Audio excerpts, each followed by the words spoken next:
కీర్తనలు 92వ అధ్యాయము 1వ వచన ప్రారంభం. యెహోవాను స్తుతించుట మంచిది, మహోన్నతుడా నీ నామమును కీర్తించుట మంచిది. ఉదయమున నీ కృపను, ప్రతి రాత్రి నీ విశ్వాసత్యను 10 తంతుల సర్వమండలము ధ్వనిగల సితారతోనూ ప్రాచురించుట మంచిది. ఎందుకనగా యెహోవా నీ కార్యము చేత నీవు నన్ను సంతోషపరచుచున్నావు.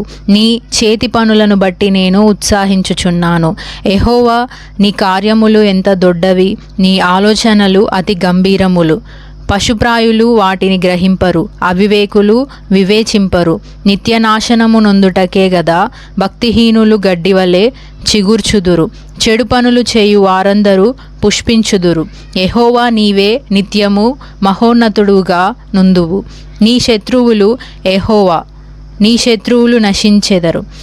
చెడు పనులు చేయు వారందరూ చెదిరిపోవుదురు. గురుపోతు కొమ్ము వలె నీవు నా కొమ్ము పైకెత్తితివి.